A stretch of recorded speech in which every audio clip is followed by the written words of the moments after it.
Buenas tardes, muy buenas tardes a todos. Me presento formalmente con ustedes. Mi nombre es Carlos Guerrero. Yo soy el director de marketing de la Universidad Hebraica. Les agradezco mucho por su tiempo, por toda la atención y sobre todo por su puntualidad. El día de hoy vamos a presentar nuestro siguiente webinar. La verdad es que es un gusto para mí presentar a nuestro ponente. Él es cantor sinagogal y profesor de estudios judaicos. Ya tiene más de 30 años de trayectoria. Él es licenciado en psicología por la UBA y magíster en estudios judaicos por la Universidad Hebraica de México. Y ha desarrollado una destacada trayectoria, honestamente, una trayectoria académica y comunitaria en Argentina, Estados Unidos, Israel, y bueno, pues la verdad es que actualmente o continúa desarrollando su labor académica y de divulgación a través de cursos y de su blog Nebuhim. Es un gusto tenerlo con nosotros y vamos a recibir con mucho gusto a nuestro ponente. Les deseo muchísimo, muchísimo éxito a todos. Esperamos que se la pasen muy bien, que todas sus dudas las puedan desarrollar aquí. Y bueno, los dejo con nuestro ponente. Muchísimas gracias y estoy a sus órdenes.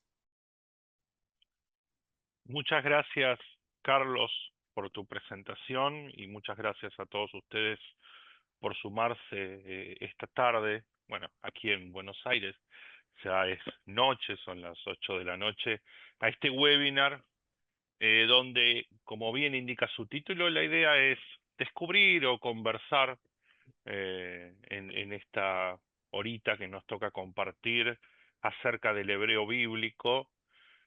Mi nombre es Jonathan Cohen.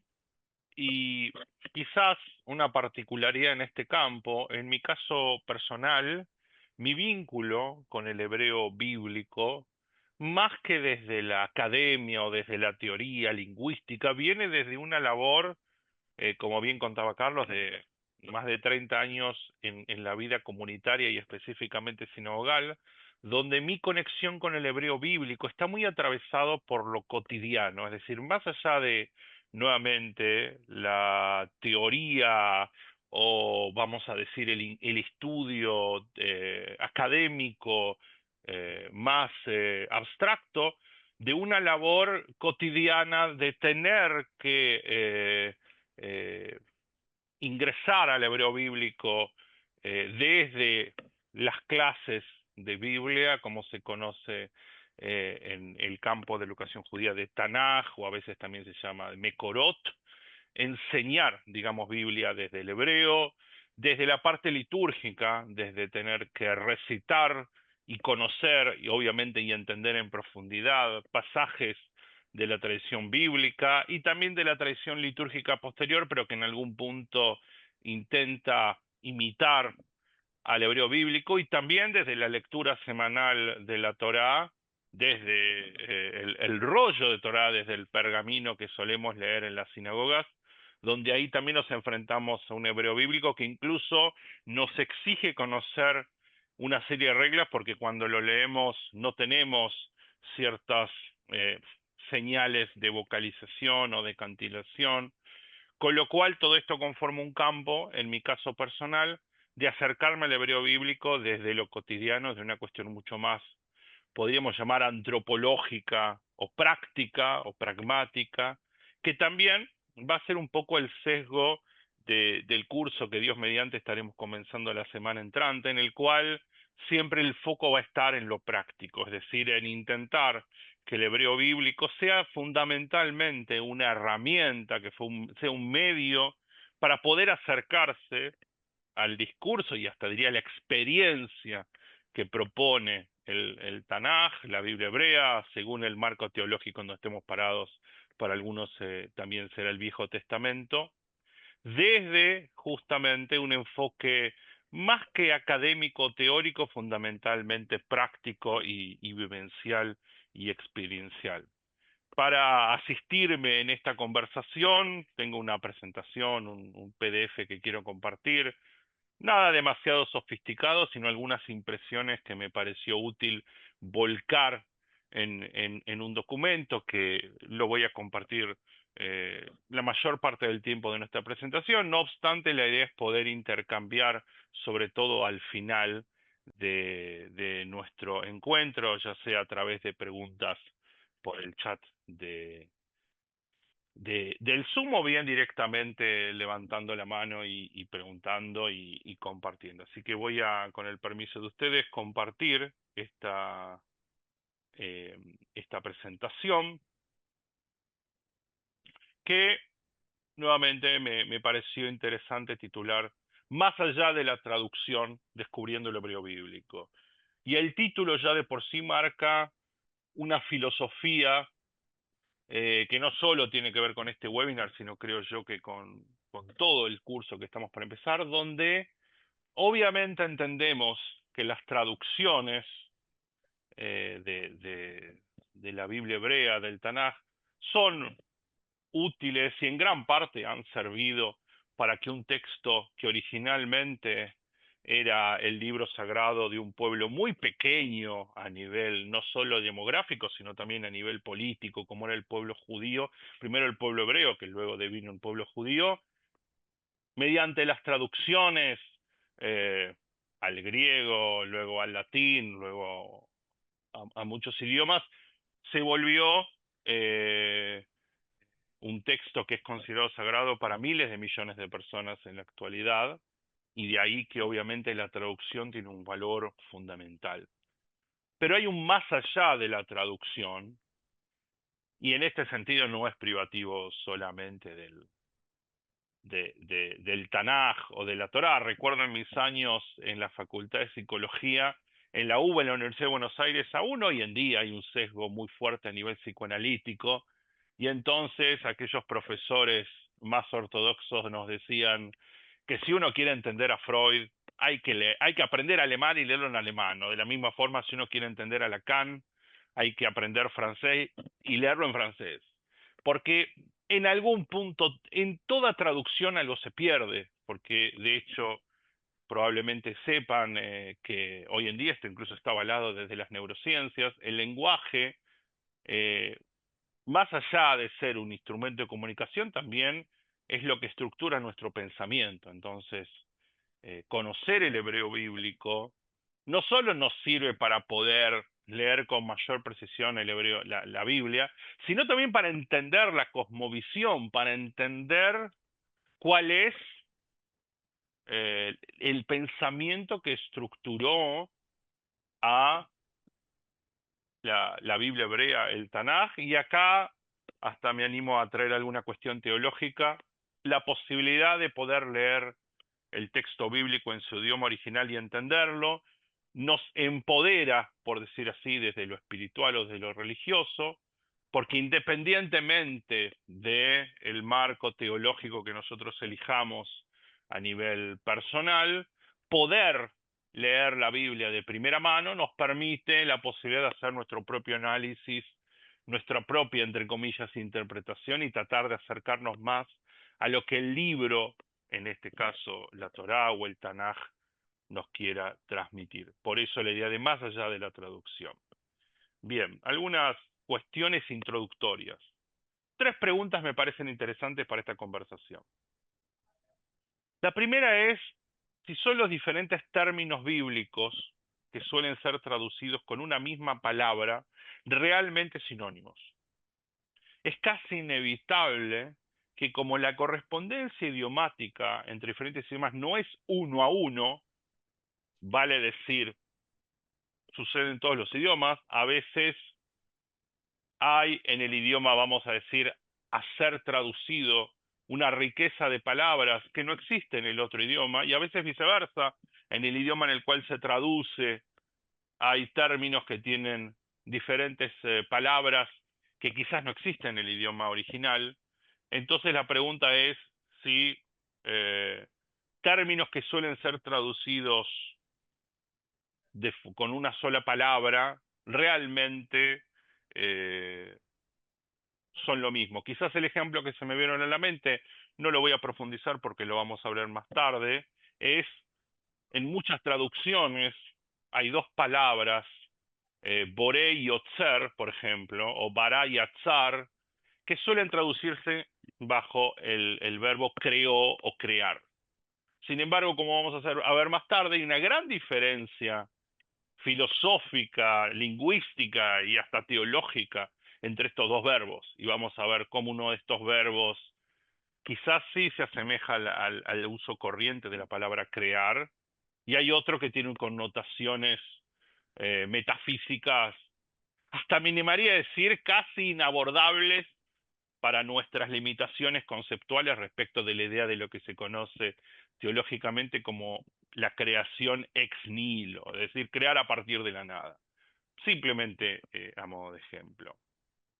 La segunda pregunta es si resulta una buena traducción suficiente para comprender el significado del Tanaj, de la Biblia hebrea. Este es un tema que ha atravesado muchísimos siglos en los debates respecto de cuán suficiente es el estudio bíblico en traducciones que obviamente parten de muy buenas intenciones y en muchos casos son muy precisas, pero la pregunta es si eso a quien quiere profundizar le resulta suficiente.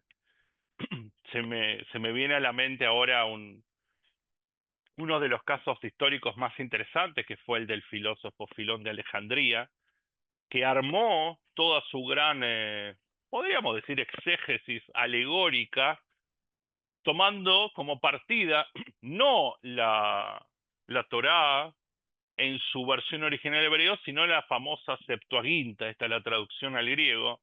Entonces, muchas de las interpretaciones que él hacía solamente tenían sentido si leíamos la Torá en griego, por el tema de la afinidad de palabras y demás. ¿Qué hizo el amigo Filón de Alejandría? Una solución elegante, pero podríamos preguntarnos si válida. Dijo, bueno, pero en algún punto Dios inspiró también a los traductores al griego, entonces los términos griegos tienen el mismo nivel de santidad que los términos hebreos. A Filón le funcionó. Nosotros podríamos decir, hoy en día es casi un consenso absoluto que quien quiere estudiar de forma profunda el texto bíblico debería hacerlo en hebreo. Por eso también hoy en día, a los últimos hasta siglos podemos decir, ¿no? Ya es casi un estándar de que independientemente del marco religioso en el cual una persona esté, quien quiere estudiar la Biblia debería conocer al menos los fundamentos del hebreo bíblico, por lo menos para poder leerla de primera mano. Eh, Incluso hay ejemplos muy drásticos donde, según cómo se traduzca un término, hay todo un marco conceptual que surge o que no surge. Y una, por ejemplo, una de las grandes diferencias teológicas entre judaísmo, por ejemplo, y cristianismo tiene que ver, o catolicismo sobre todo, con cuando el profeta Isaías habla de que el Redentor nacerá de una mujer al cual eh, utiliza la palabra, el adjetivo betulá.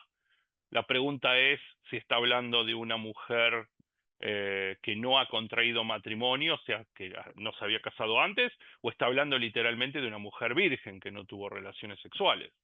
Y eso marca una de las grandes diferencias teológicas entre diferentes marcos religiosos. No para entender, por ejemplo, cómo muchas veces el, la, la riqueza del hebreo bíblico puede marcar también grandes desafíos a nivel interpretativo. Y la última pregunta es eh, si podemos hacer una lectura profunda y fiel de los textos hebreos sin saber leer el idioma original, o nos estamos perdiendo como capas del mensaje. ¿Qué quiere decir? Aun aunque la traducción sea buena, y aun aunque captemos la esencia del mensaje, la pregunta es si no hay algo que se nos está perdiendo, si no hay una capa más profunda, más conceptual, filosófica, que no estamos llegando a comprender porque estamos leyendo de una traducción. Porque por más fiel y por más precisa que es una traducción, sigue siendo una traducción. Por ahí muchos de ustedes sabrán, hay una expresión en italiano que dice traduttore traditore. El traductor en algún punto es un traidor, ¿sí? Porque algo se está escapando. no existe al momento al menos un instrumento para que una traducción sea 100% precisa. Siempre digo que la traducción es una ayuda, es como el subtítulo de una película, es decir, nos ayuda a entender qué está pasando, pero si nos interesa entrar en las sutilezas, en los recursos retóricos, en los artificios retóricos, bueno, tenemos que ir un poquito más e intentar leer el idioma original, ¿sí? Porque incluso una particularidad que tiene el hebreo bíblico es que le da mucho énfasis a la sonoridad. Es decir, eh, hay eh, pistas, eh, inflexiones, expresiones que si nosotros no vamos a poder leerlas en hebreo, y hasta me animaría a decir, hasta leerlas en voz alta, no simplemente leerlas para adentro, se nos van a perder. Por eso es importante desafiarnos de a poco y obviamente no pretendiendo ser expertos en uno o dos trimestres, pero sí desafiarnos a poder empezar a leer el texto bíblico por lo que es. Haciendo una aclaración, que igual vamos a hablar después. El hebreo bíblico no es el hebreo moderno. Y no hay necesariamente correspondencia. ¿Qué quiero decir? Así como no es necesario conocer el hebreo moderno para acceder al hebreo bíblico, porque obviamente hay campos del estudio de una lengua viva, una lengua moderna, que no necesariamente se aplica en una lengua para un texto sagrado. Es decir, en el estudio del hebreo bíblico, por ejemplo, eh, obviamente el tema de conversación es algo que en general no está en los programas. ¿Por qué? Porque la idea de poder mantener un diálogo con otra persona en el hebreo bíblico no tiene demasiada centralidad, porque a lo que a nosotros nos interesa es poder tener elementos que tienen que ver sobre todo con la lectura, ya sea en silencio o en voz alta, y con la comprensión, no tanto con la generación del lenguaje. Y a su vez, por otro lado, vale decir también eh, tener un conocimiento del hebreo moderno no necesariamente nos va a garantizar automáticamente poder entender el hebreo bíblico. Hasta incluso a veces puede resultar lo que se llama obstáculo epistemológico. Quiero decir, eh, una de las grandes diferencias entre el hebreo bíblico y el moderno es que en el hebreo moderno en general el sistema verbal está configurado en los famosos tres tiempos, pasado, presente, futuro. Pero sin embargo vamos a ver que en el hebreo bíblico esto no es así. Entonces, por ejemplo, el primer versículo del primer párrafo del Shema Israel dice, Ve'avta et Adonai Eloheja. Si nosotros nos remitimos por el hebreo moderno, Ve'avta es en pasado. Diría, y amaste a Dios. Si nos vamos estrictamente al hebreo moderno. Sin embargo, el hebreo bíblico no está hablando de una acción en pasado. Está hablando de una acción que tiene más que ver con el tipo de actividad que va a tener que ser perfecta, completa, lo vamos a ver más tarde, sin necesariamente estar remitido en el pasado. ¿Sí? Por ejemplo, para entender que no es necesariamente una cuestión indistinta pasar del hebreo moderno al hebreo bíblico. Hay que entender cómo está hecho el hebreo bíblico. Obviamente, si uno tiene un transitar por el hebreo moderno, seguramente le resulte muchísimo más fácil, eso desde ya. Pero no hay que pensar que porque uno eh, sepa hebreo moderno, eh, automáticamente va a poder ingresar al texto bíblico y leerlo y entenderlo sin que tenga que profundizar en algunas cosas. Bueno, vamos a ver algunas cuestiones más técnicas. La Torá y el Tanaj Actualmente, y vamos a volver eso hasta el final, utilizan los caracteres que nosotros conocemos como los caracteres del alfabeto hebreo. En su versión, lo que llamamos en hebreo merubaot, o sea, podríamos decirlo así como imprenta o mayúscula. Lo que nosotros, el hebreo cotidiano, por ejemplo, aquí hay una diferencia, el hebreo moderno cotidiano, que en gran parte se utiliza con letra cursiva, ¿sí? Con letra más bien redondeada, no existe en el hebreo bíblico, por una cuestión técnica, porque por ahí sabrán, mientras más antiguo es un texto, es más probable que las líneas de los caracteres sean rectas, por una cuestión de que originalmente se escribía con cuña o con cincel sobre tabletas, y entonces era muy difícil hacer líneas curvas.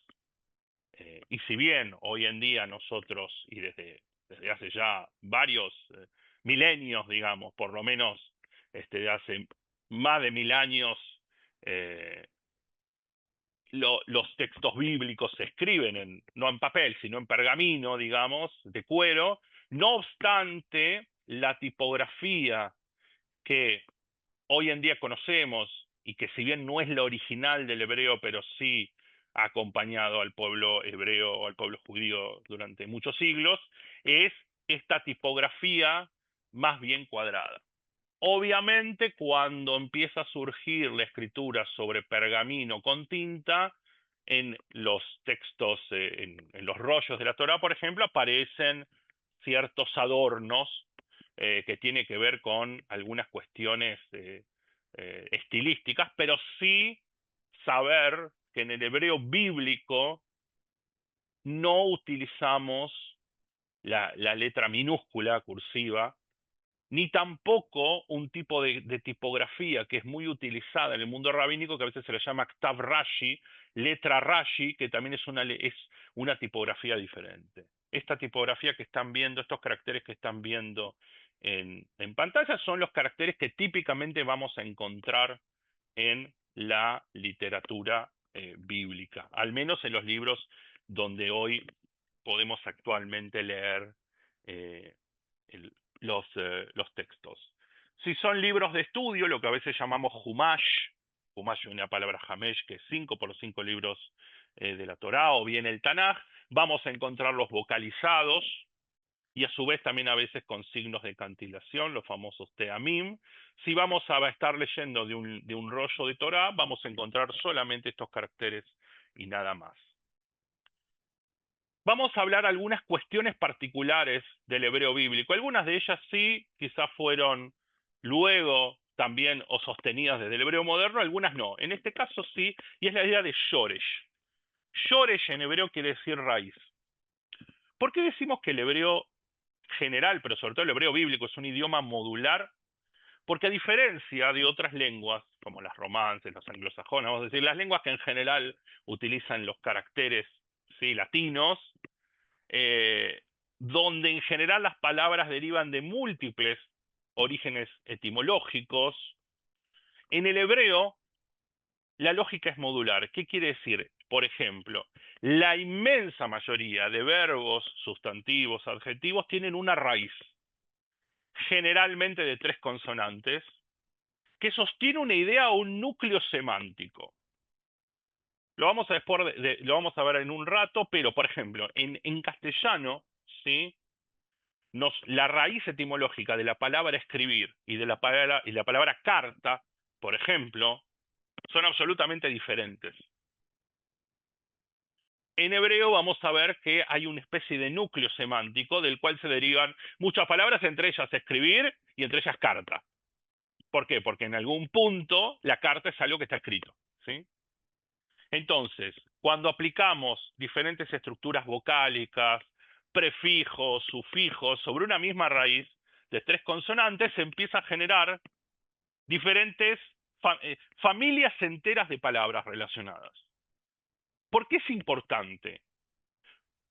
Porque quizás la, la forma exegética más antigua y más instintiva que existe en la literatura bíblica es primero fijarse cuál es el shoresh, cuál es la raíz de la palabra. Por ejemplo,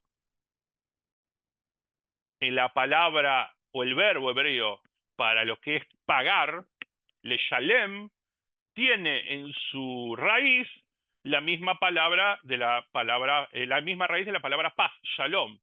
Sin embargo, que la palabra shalem quiere decir completar, ¿sí?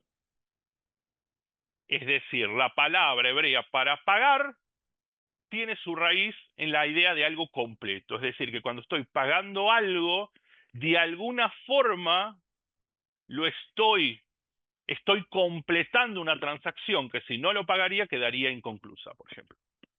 ¿Se entiende que, vamos a decir, hay una gran diferencia? Porque el idioma español completo y pagar no tiene nada que ver a nivel etimológico, pero en hebreo sí. Y esto con la mayoría de las palabras. Por ejemplo, una de las raíces que en general se aprenden primero en el idioma bíblico, el idioma hebreo en general es, nuevamente, la raíz Haf, Taf, Bet. 3 letras, que en su conjugación más básica, si no agregamos ninguna consonante y lo vocalizamos de una forma bastante sencilla, queda la palabra kataf, que es escribió, ¿sí? Escribir, lichtov, ¿sí? Kotev en presente, etcétera, ¿sí? O sea, en primer lugar, el verbo que se forma con esta raíz tiene que ver con la palabra escribir. Ahora, con una vocalización diferente, también se forma un sustantivo, ¿sí? Ketaf, que el sustantivo es de Ketav, quiere decir escritura, ¿sí? Lo que está escrito. No es ahora tema de este webinar, lo hablaremos en nuestras clases. Hay algunas diferencias de la pronunciación donde los judíos, generalmente sefaradíes, van a pronunciar Ketav y por ahí los ashkenazíes van a pronunciar Ketav.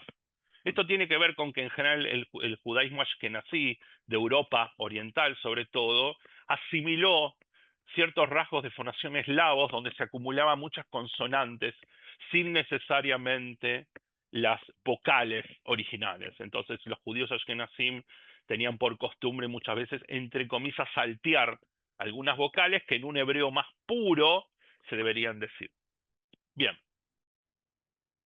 Ahora, con la misma raíz, si le agrego una vocalización diferente, pasamos a la palabra katuf, que es un adjetivo o participio, que es escrito, ¿sí? Algo que está escrito.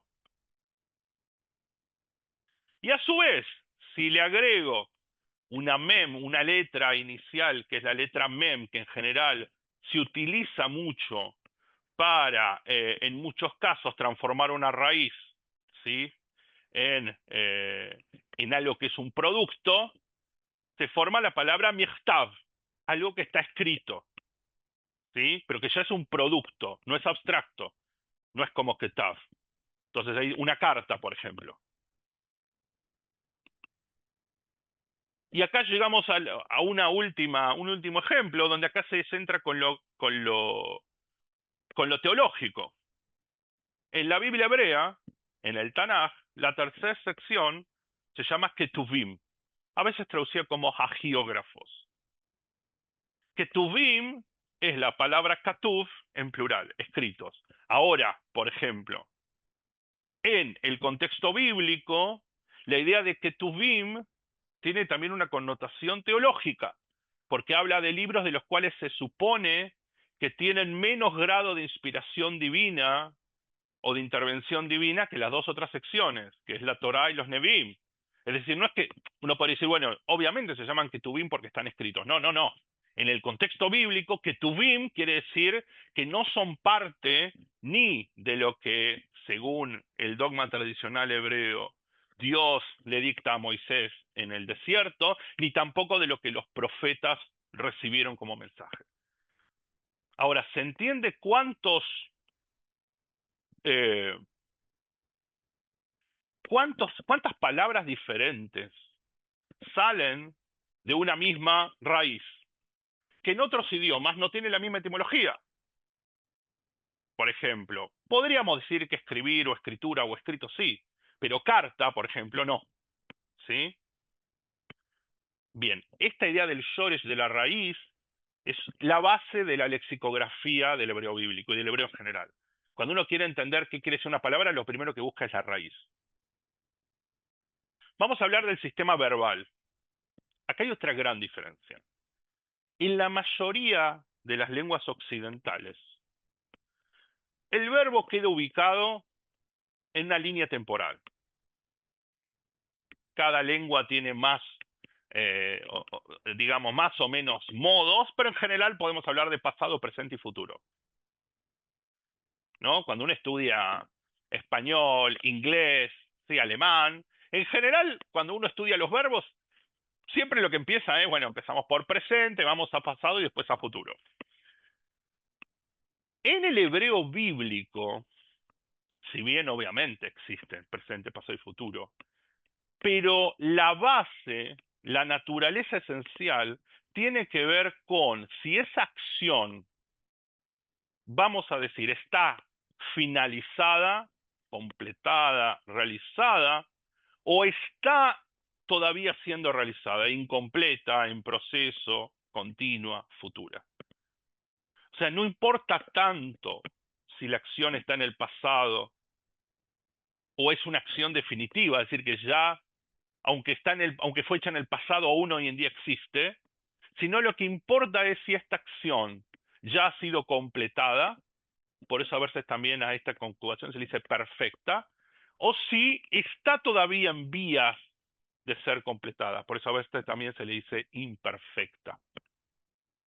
Esta es una gran diferencia frente a los idiomas modernos, que tiene incluso raíces o implicancias filosóficas, de no estar pensando tanto en la idea de pasado, presente y futuro, porque de hecho, esto lo vamos a ver en nuestro curso, a veces hay verbos que pueden estar aparentemente conjugados en pasado, pero no hablan del pasado, sino que tiene que ver con si esta acción es una acción que ya ha sido íntegramente realizada o se pretende que sea íntegramente realizada, o estamos hablando de algo que está en continuo proceso. Por ejemplo, uno de los versículos más famosos de la Torá.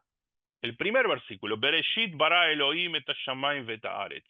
En el principio Dios creó los cielos y la tierra. El verbo que se utiliza para crear, lo vamos a ver después, que es de difícil traducción, es bara. Perfecto. ¿Qué quiere decir?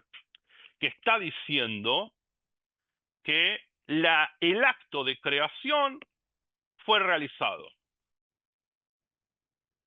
Después, obviamente, por ahí alguno dirá, bueno, pero alguna vez escuché a algún rabino decir que la creación no está completada y el hombre la tiene que completar. Perfecto. Ahora, si vamos al texto de lo que dice la Torá dice, al principio Dios creó de una vez y para siempre y lo completó, porque está utilizando la forma perfecta. Ahora, vamos a ver un ejemplo del imperfecto. En el libro del Éxodo, cuando el pueblo de Israel se libera del ejército egipcio de forma permanente y definitiva, siendo el pueblo egipcio queda, digamos, atrapado en las aguas del Yam Suf, del mar de los juncos. Por ejemplo, acá hay una cuestión interesante, hago una nota al pie. Muchas veces se traduce Yam Suf como mar rojo. Sin embargo, los que sabemos hebreo, sabemos que Suf no es rojo, sino que Suf es juncos, el mar de los juncos. Y hasta es más, sabemos que la palabra Yam no necesariamente quiere decir un mar de agua salada o un océano como nosotros hoy en día llamamos al mar, sino el Yam tiene que ver más con una extensión de agua importante. ¿Sí? Bueno, volvemos. Dice que Moisés cantó una canción. Az Yashir Moshe. Ahora, el verbo Yashir, que viene de cantar, su forma perfecta no sería Yashir, sería Shar. Hasta incluso en hebreo moderno, Yashir sería cantará. Es la conjugación tercera persona singular, ¿sí? Para masculina, para cantar. ¿Qué quiere decir? Entonces, Moshe cantará. No, lo que está diciendo es que está en aspecto imperfecto. ¿Qué quiere decir? Comenzó a cantar. Es decir, lo está tomando como una actividad que transcurrió a lo largo del tiempo. ¿Sí? Como dice acá, nos da a entender, hasta es un recurso literario, nos hace un poquito ubicar en contexto. Es decir, es como que nos estaría diciendo el texto, y entonces Moshe está cantando. ¿Se entiende cuál es la finalidad literaria? No es lo mismo decir, y esto es literatura pura, y entonces tal personaje cantó, es decir, y tal personaje comienza a cantar.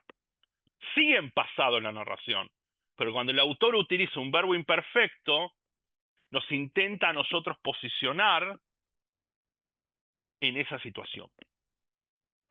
Estamos hablando de algo muy técnico, pero que genera una diferencia enorme respecto de nuestro rol como lectores. Nos está intentando involucrar a nosotros, porque nos está poniendo en una forma verbal continua, no acabada. Entonces, ¿por qué importa el idioma original? Por lo que vimos hasta ahora, por un lado, la traducción en alguna forma es una interpretación, nos guste o no nos guste. ¿Sí? Quien traduce, y ahí es fascinante la historia de las traducciones bíblicas, y, eh, y es interesante, sigo con esta nota al pie, que la primera traducción bíblica no fue literal. Se supone que la primera traducción bíblica al arameo, ¿sí? que sitúan muchos historiadores allá eh, digamos, muy cerca del año cero. Las primeras traducciones son las de Onkelos, también Jonatán, que son al arameo, no son literales, sino que el autor traduce interpretando lo que él entiende que es para clarificar. Entonces, mientras más base lingüística tengamos, más independencia crítica tenemos. Es decir, mientras mejor conozcamos el hebreo bíblico, más independiente vamos a ser de lo que el traductor de la versión que estamos teniendo o lo que el líder religioso de la congregación que nosotros participemos nos quiere explicar qué está diciendo el texto. Es un acto de empoderamiento absoluto, ¿sí? Otra característica de por qué importa mucho el idioma original en este caso es que a diferencia de otros idiomas, como por ejemplo el español, ¿sí? Que está muy influenciado por el pensamiento greco-latino, el hebreo bíblico es un idioma físico. ¿Qué quiere decir que es físico? Que en general, para explicar términos abstractos, suele remitir a conceptos físicos. Vamos a decir, no es un idioma filosófico. Es casi imposible hacer filosofía con el hebreo bíblico, porque no es un idioma abstracto, es un idioma bien concreto, donde muchas palabras abstractas remiten a sensaciones, a objetos, a situaciones concretas. Y ahora en un ratito lo vamos a ver. Y fundamentalmente porque hay que entender que la mentalidad hebrea bíblica no es la mentalidad occidental. Parte de mi tarea educativa desde hace muchos años tiene que ver con el pensamiento, la filosofía judía. Y siempre surge la pregunta de si la Torá, si la Biblia un, eh, es un libro de filosofía o no. Y la gran respuesta es que no. ¿Por qué? Porque el idioma bíblico no es un idioma filosófico, es un idioma concreto. Por ejemplo, cuando en el Éxodo, y acá estoy acelerando un poco para terminar horario, Cuando en el Éxodo nos dice que Dios se encendió en su furor, ¿sí? Moshe le pide que no se encienda su furor, el término es, ¿sí? Lama Adonai Yehere Apeja. ¿Y por qué sabrá encender tu furor? Baihar Af es una palabra que aparece, un término que aparece muchísimo en la Torá y tiene que ver con que Dios se enoja. Ahora, miren qué interesante. ¿De dónde viene esta expresión Yehere Apeja? La raíz, ¿sí? De vuelta vemos esta idea. Het Reish Hei tiene que ver con la palabra irritar, arder, picar, ¿sí?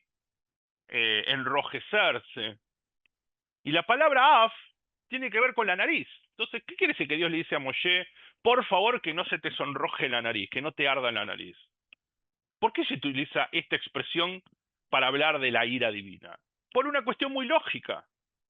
Todos sabemos que cuando nos enojamos, nuestros vasos capilares se empiezan a dilatar porque la adrenalina nos manda más sangre, ¿no? Para iniciar nuestras respuestas biológicas de huida o de lucha, y literalmente órganos del cuerpo como la nariz se nos ponen más colorada.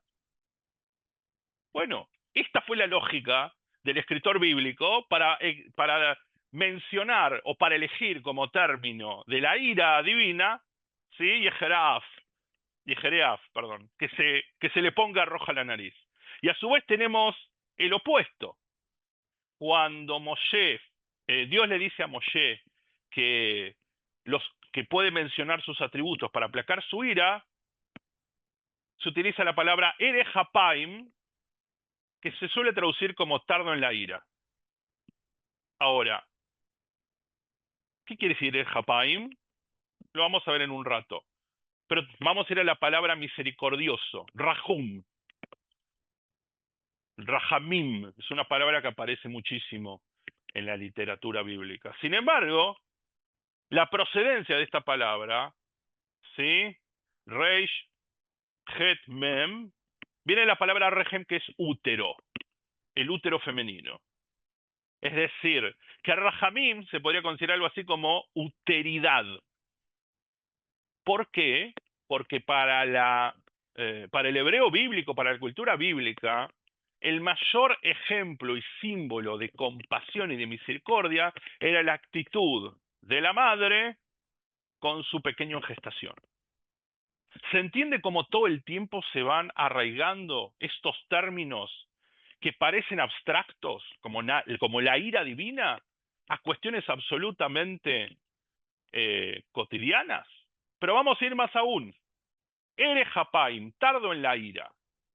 Ya af lo vimos, que es nariz. Erej es una palabra que quiere decir amplio, extenso. Nariz ancha. Erejapaim es literalmente nariz ancha. ¿Por qué se dice que ser tardo en la vida es la nariz ancha? Porque nuevamente el autor bíblico asocia el no enojo con una actitud de calma que biológicamente, físicamente, está asociado con las fosas nasales relajadas, con la inspiración profunda y lenta, que es el estado de calma. Es decir, el autor bíblico utiliza para hablar de la ira divina y de ser tardo en la ira desde lo divino, algo absolutamente humano, que es cómo se ve la nariz cuando uno está enojado y cuando uno no está enojado. Otro ejemplo, la idea de fe, emuná. Es una palabra que se utiliza mucho para hablar de fe. Ahora, nosotros leemos en el Éxodo que nos cuentan que cuando el pueblo de Israel estaba haciendo la guerra con Amalek, las manos de Moshe eran pesadas, y entonces Aarón y Yoshua lo sostienen sus manos, porque decía que la Torah, mientras las manos de Moshe estén elevadas, al pueblo le iba a ir bien en la guerra. Ahora, cuando se habla, en verdad Aarón y Hur, perdón, se supone que Yoshua estaba ahí, cuando Aarón y Hur sostienen sus manos, dice que las manos de Moshe fueron Yadav Emuná, sus manos Emuná. Ahora, si la palabra emuná es fe, ¿qué quiere decir? ¿Que sus manos eran creyentes? ¿Que las manos de Moisés tenían fe? No, señor. ¿Por qué?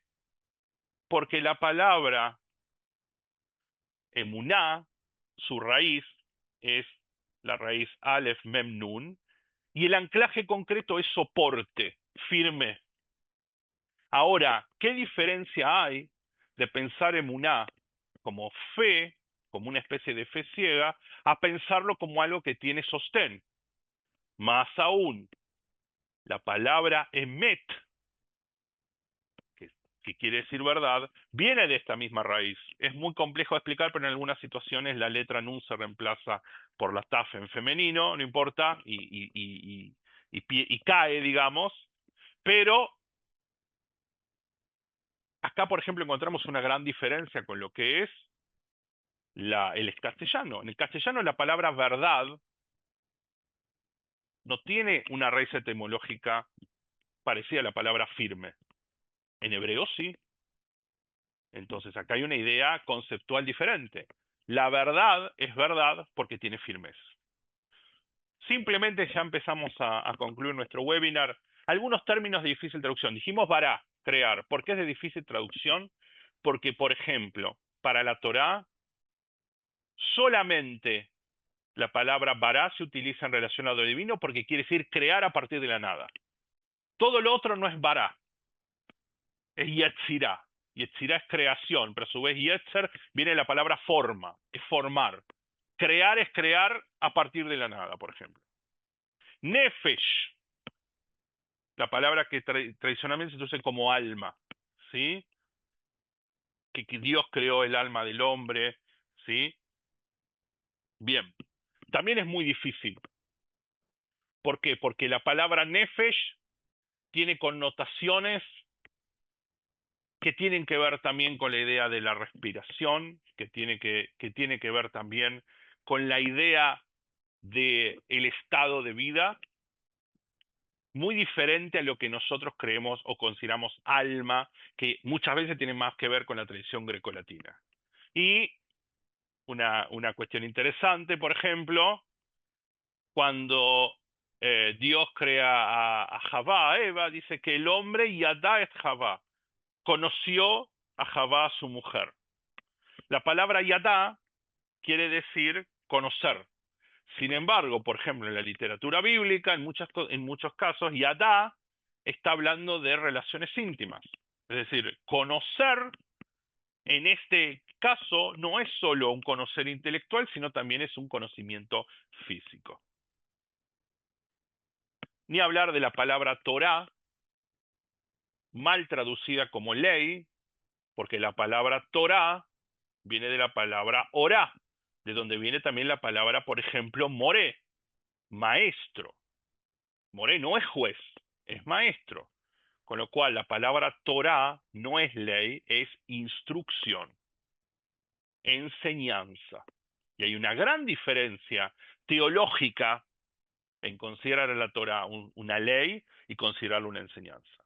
Y finalmente la palabra shalom, que se suele traducir como paz, porque para la mayoría de nosotros la paz está asociada con la ausencia de guerra. Sin embargo, en hebreo la palabra shalom, su raíz, shim lamed mem, remite a la palabra shalem, que es completo. La palabra shalom en hebreo, bíblico, tiene mucho más que ver con lo que nosotros llamaríamos plenitud. Como vimos antes, de ahí viene la conexión con la palabra shalem, ¿sí? Pagar, porque en algún punto cuando estoy pagando por algo, estoy completando una transacción. Conclusiones finales y vamos a dejar luego unos minutitos para preguntas. Número uno, aunque el hebreo moderno provenga del hebreo bíblico, este último tiene estructuras, reglas y conceptos específicos que requieren un abordaje particular. Es decir, estudiar hebreo bíblico no es estudiar hebreo moderno. Número dos, el hebreo bíblico es una herramienta esencial para el acercamiento personal a las escrituras, evitando imprecisiones culturales y sesgos ideológicos. Dijimos antes, mientras más pueda profundizar en esto, más independencia interpretativa voy a tener. Y justamente quien esté interesado en la profundidad conceptual y ética del Tanaj debería procurar estudiarlo en su idioma original. Como cualquier libro sagrado, La traducción es una muy buena herramienta para masificar, para popularizar y para divulgar. Pero quien quiere estudiarlo de forma profunda debería estudiarlo en el idioma original. Cierro con una cita del Talmud que me parece fascinante. Dice así: originalmente la Torá fue entregada al pueblo judío en Ketav Ivrit. ¿Se acuerdan que vimos la palabra Ketav antes, no? En caracteres. Originalmente, la forma original de la escritura hebrea, que se llama hoy en día paleohebreo, era diferente a la cual hoy conocemos. Y en la Shona Kodesh, es decir, en hebreo como idioma. O sea, originalmente, dice esta fuente del Talmud, al pueblo se le da la Torá en estos caracteres ancestrales, diferentes a los que tenemos hoy en día, y en la lengua hebrea que conocemos. Luego le fue entregada nuevamente en los días de Esdra. Esdra fue el líder que encabezó el retorno a Sion luego de los más o menos 70 años de exilio en Babilonia. Se supone que Esdra vuelve como a pactar con el pueblo tener la Torá, y ahí dice que se le entregan en Ketav Shurit, en el sistema de caracteres que se usan hasta hoy en día, pero, dice el Talmud, la idea era que la Torá esté en lengua aramea. En esa época se hablaba arameo, o sea, Ezra dice, para que todos entendamos, cambiemos los caracteres y cambiemos el idioma. No obstante, el pueblo judío, dice esta cita del Talmud, eligió para escribir los rollos de la Torah, el Ktav Shurit, esta nueva tipografía, pero eligió que siga estando en la Shona Kodesh, en idioma hebreo. ¿Cuál es la idea de esto?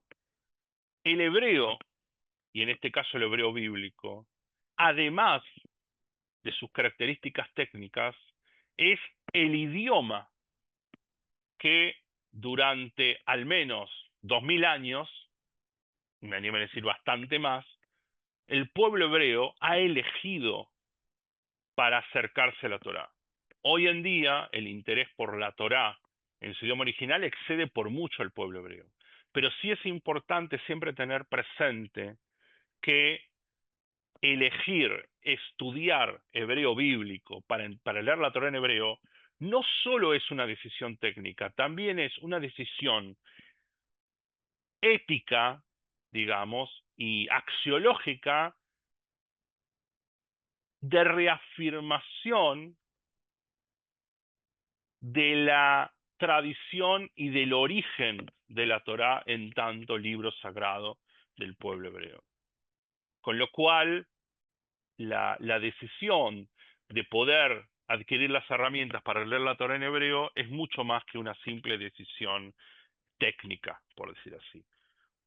Bueno, nos quedan solamente algunos minutitos, así que quien quiera eh, eh, expresar alguna idea o alguna cuestión eh, o alguna pregunta puede hacerlo, quizás levantando la mano o por ahí en el chat. A ver, voy a intentar leer algunas. Acá tengo. Sergio dice, ¿qué idioma hablaba Moshe?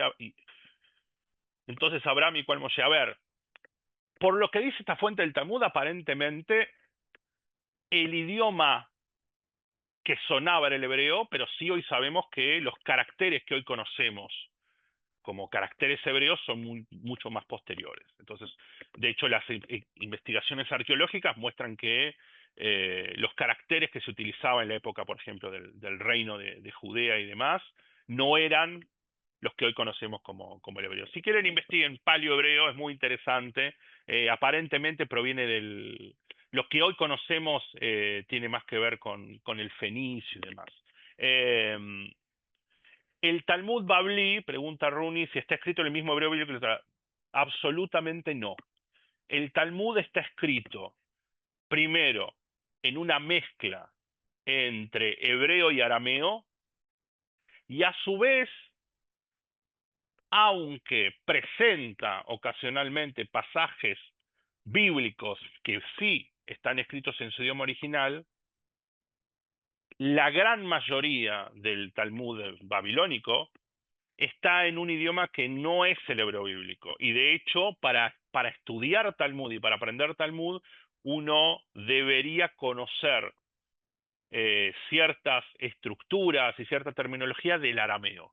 Y a su vez también que no es cualquier arameo, porque es un arameo que tiene está mezclado con el hebreo, con lo cual eh, es muy lejano, digamos, a nivel idiomático lo que encontramos en el Talmud con respecto al hebreo bíblico. Incluso en la propia Mishnah, es decir, en la primer compilación de tradiciones escritas, orales, que se escribieron allá por el siglo III de la era común, aunque está en hebreo, ya ahí ya encontramos algunas diferencias con el hebreo bíblico. Por ejemplo, esta idea que hablamos de los tiempos, de que en hebreo bíblico es perfecto, imperfecto y no tan centrado en eh, pasado, presente, futuro, ya después del periodo posbíblico ya la conjugación va a tomar características mucho más parecidas a lo que hoy llamamos el hebreo moderno.